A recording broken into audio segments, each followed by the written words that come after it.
All right. So what do you guys think? Let me turn this down a little bit. What do you guys think? Is that a banger? Leave me a thumbs up, thumbs down. Let me know what you think. And I'll break this down for you in a second. What's up? Thunder Cannon, the homie. We need to get up. Thank you for tuning in, my friend. Yeah, so this right here, like I said, was a sample, and I will break this down in 1 second. Let me see who else is up in here. So I got Cannon up in here. I got another person that's not saying nothing, but I appreciate you being there. All right, here we go. We're gonna break this thing down bit by bit without getting a copyright infringement. All right, we're gonna stop that. So this is in Persona Studio One. Sometimes I make music because I forget I can, and we'll just break this down and show everybody kind of how this thing played out. So I'm gonna do an all cam. Oh, I think maybe I was already doing a pretty good cam. We'll just do it this way. That's cool. That works. All right. So first things first, the intro.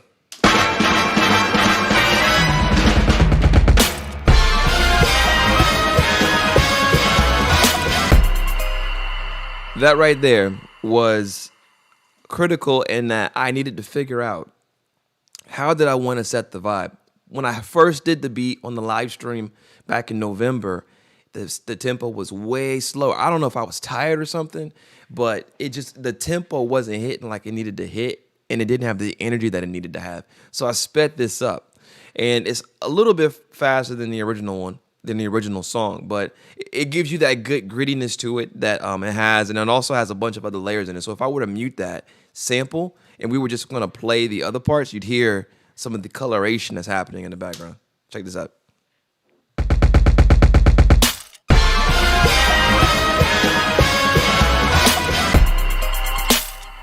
Of course, I have to mute the other sample. So let me go ahead and mute the other sample real quick. I think it was this one. So we'll just go here.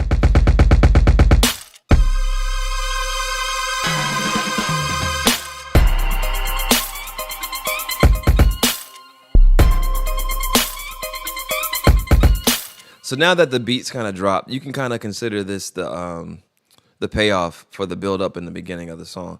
I'm gonna play this part here, and then I'll break down the individual pieces that bring the energy to the song real quick. So here's that part.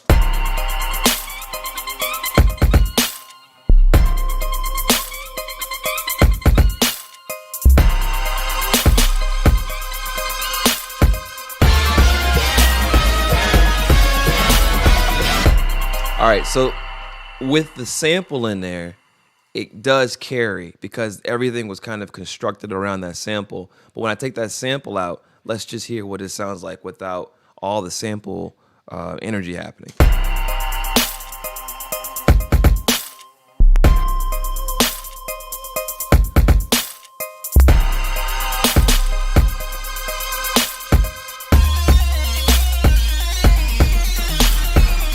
I bet you didn't even know that was in there.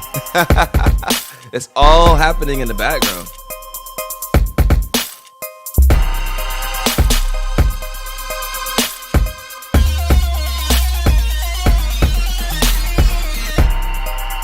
So that's that last part, that guitar part. We'll add the sample back in.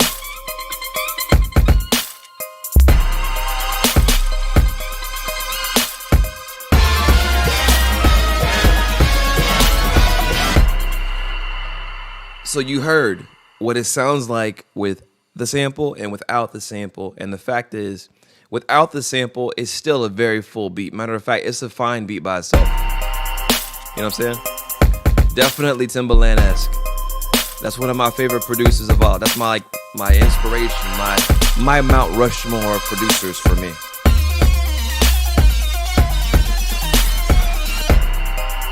All right. Obviously, the big Timbaland part of it is the bounce that you hear. Jay-Z was famous for coining Timbaland's signature sound, which was bounce, and it's that boom, boom. You know, that's that Timbaland type of stutter. One of his many drum patterns that he was known for making very popular. So if we were to, let me go ahead and move some of this stuff around because I don't want to do too much because then I'll get confused because this beat is kind of all over the place a little bit. Let me show you these parts. This is the string that's pretty cool.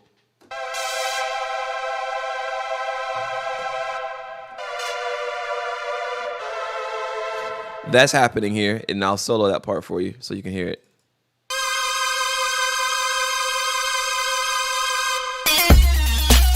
All right, so now you're hearing this part right here. Really cool built-in sound effects into Persona Studio One. One's called Tokyo Stab, the other one's called Beast. Listen to this lead right here. That's crazy. All right, we're gonna unmute these and bring it all back in together real quick. I love this.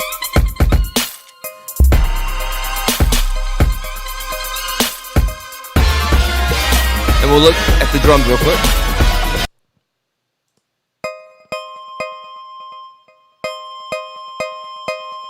Little quick arpeggiated sounds, you know what I'm saying? Drums. Let's talk about drums. You have to understand how to mix your drums to pull out your drums to make them bang and make them sound really good. So one of the first things you think about with that type of sound, that type of timbaland sound, is you want the hi-hats to be crispy, right? So they're going to have to be, this is the hi-hats.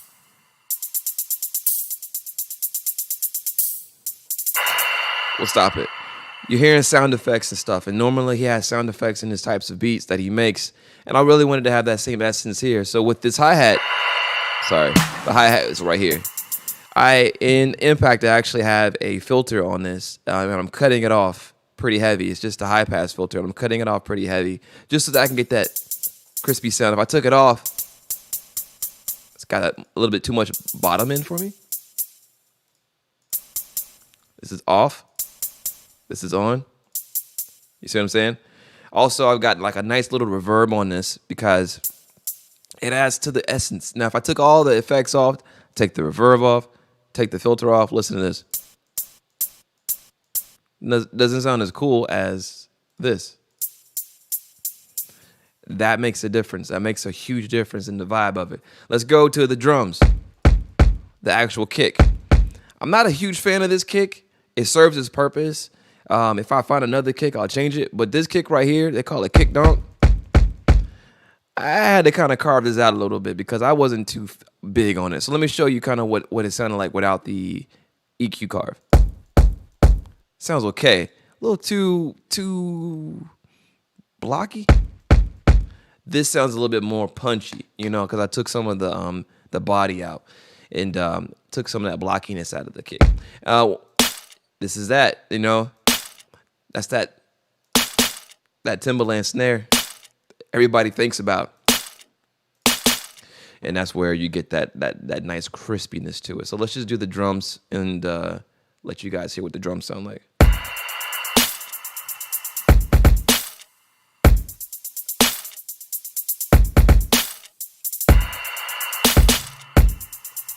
Yeah. All right. That's the drums. Cool. We got that. But there's some secret elements here that I'm going to show you guys to really get that sound, that timbaland bounce, that southern bounce, that ooh, make you go, ooh. Watch this right here. So this right here is what I would like to call the secret weapon. And you guys know I call it the secret weapon. This is the 808 bass. But you can't just throw it in there. You got to have it. So, you know, always get your little stock, 808 sound so you can just start and then you can carve it up how you want it to be. But as far as in this song, I've got to make it work with the drum kick. So you hear that? Boom, boom. Those are important note changes on that 808. Roll it all the way down. Hitting on that C right there.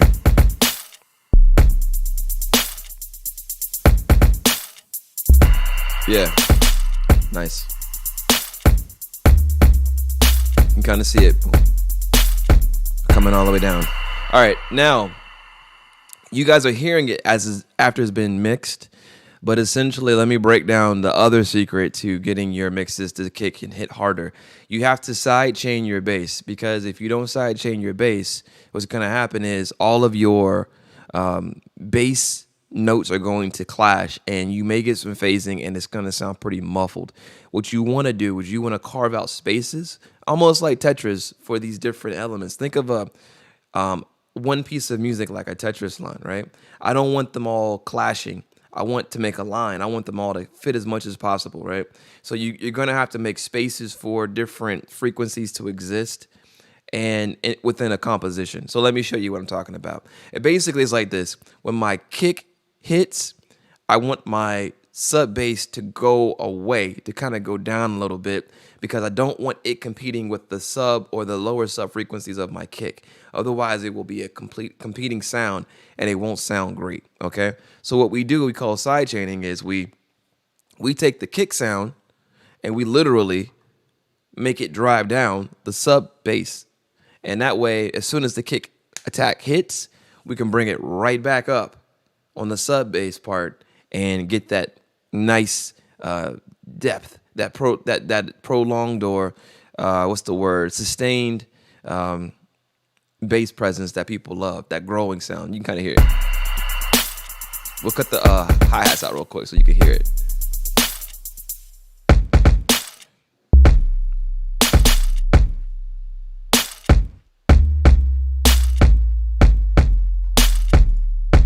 So this is the sin for the compressor.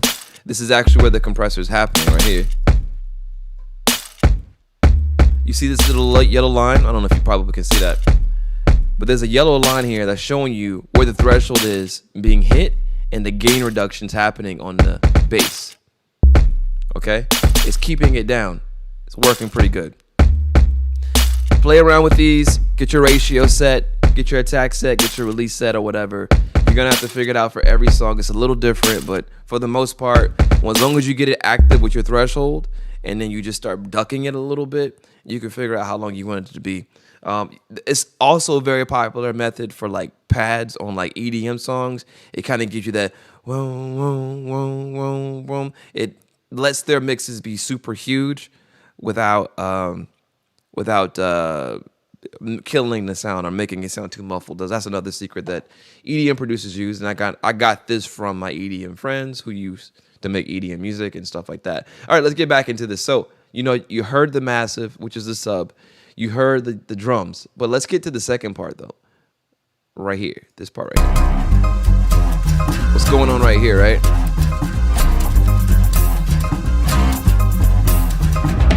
think it's time to blow this scene. Get it all stuck together. Okay, 3, 2, 1, let's jam.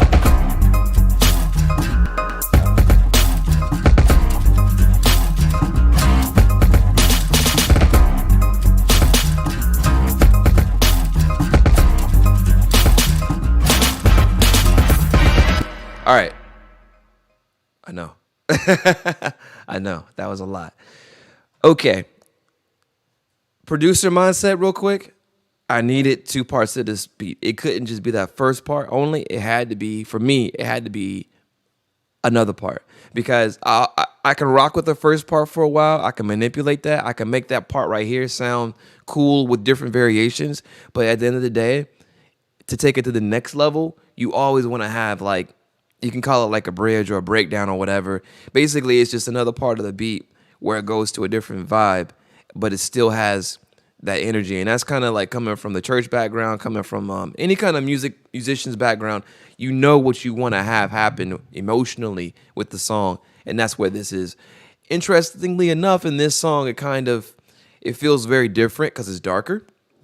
But it's got so much texture in the sample that you hear it with that bass plucking and stuff like that happening on the actual sample. So let's go ahead and break some of this down. So this is a build-up section. So that's why you don't hear any hi-hats. This line right here, this is hi-hat lines.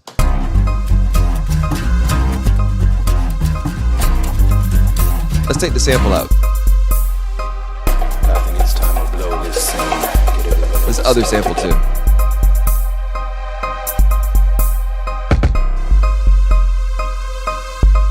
all I really needed right there because I wanted to build it up. So I've stripped the beat out.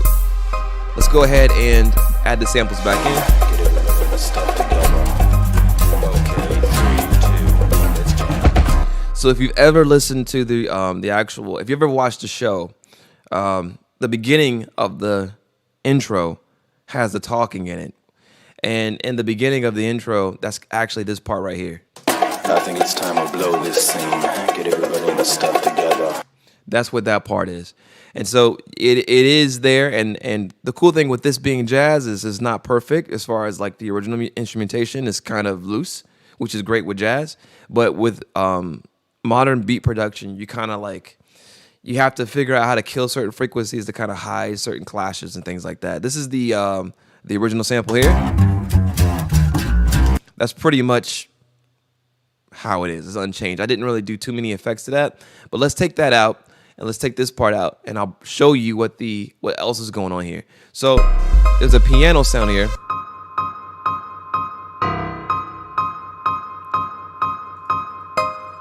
Here's another sound that's added to make it bigger. Okay. Now, if I were to show you some of the other elements that adds more textures to it.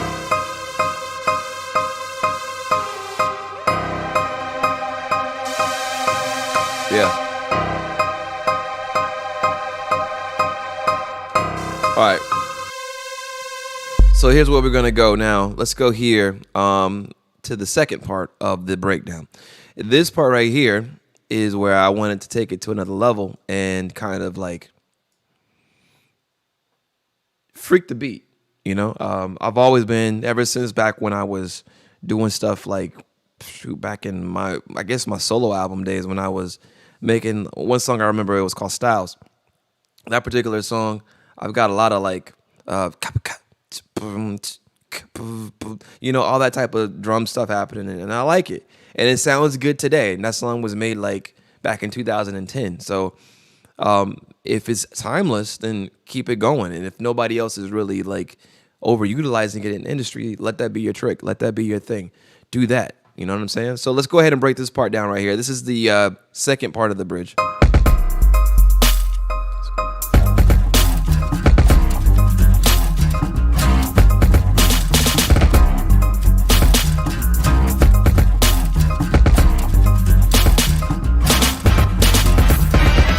All right, so this part right here, I want to kind of highlight this part right here.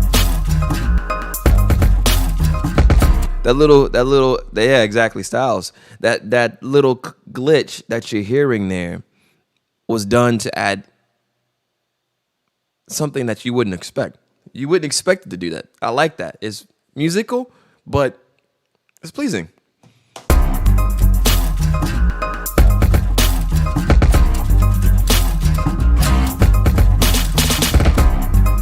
That little drum roll there was just to add some styles to it. And then this right here,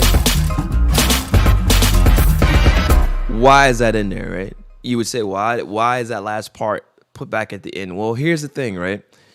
If I want to get back to the beginning, essentially I have to make a bridge to get back to the beginning. I got to get a way to get back to the top. I can take this and I can get back to the beginning part of the song. It doesn't have to end, and that's the most important part. Make the beats loop. Make the beats have passageways to get there. So I'll play this here, and you'll hear how it loops back.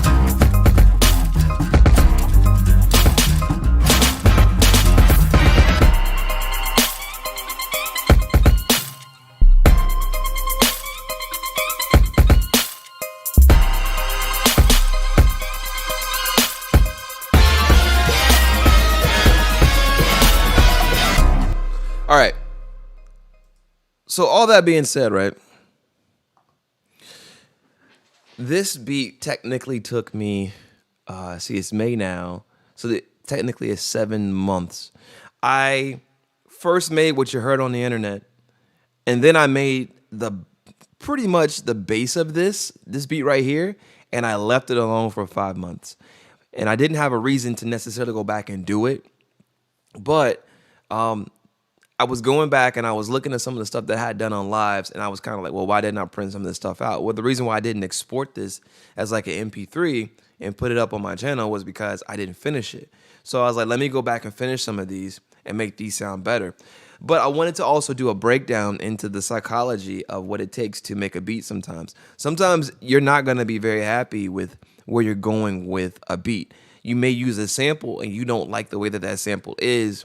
And then for me, at least, if I don't like the way I flip the sample, I'll still have the original intention of the sample in my head, and it'll keep messing with me until I do it. So I can either ignore it forever and just have to deal with this song that I've never created that's always in my brain, or I can try to work on creating it. And it's not always easy to create this. And I'm going to make another video probably this week about how you can create different things depending on like what kind of like software you're using, right? We call these DAWs, digital audio workstations.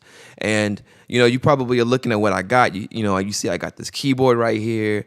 I've got all this stuff, drums in the background on my left side, guitar stacks on the right side. You know, I've been doing a lot of different things over a long period of time.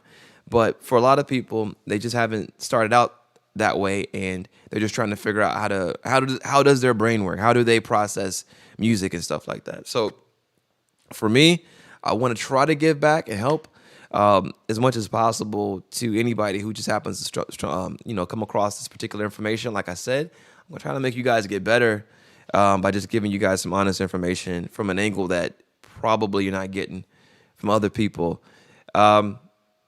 So yeah, that's what I have right here. I will play this beat one more time, and then I'm gonna shut it down. Shut it down. All right, here we go. This is my remix of Tank from Cowboy Bebop.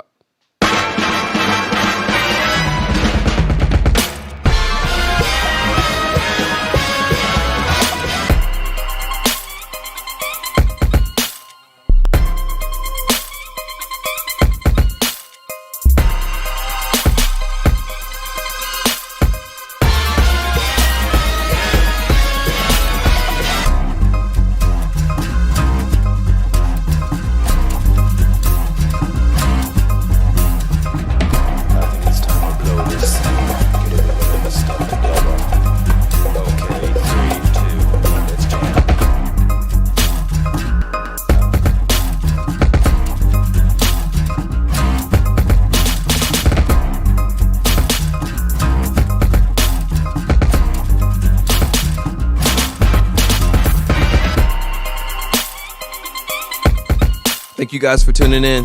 I'll holler at you guys later. Peace.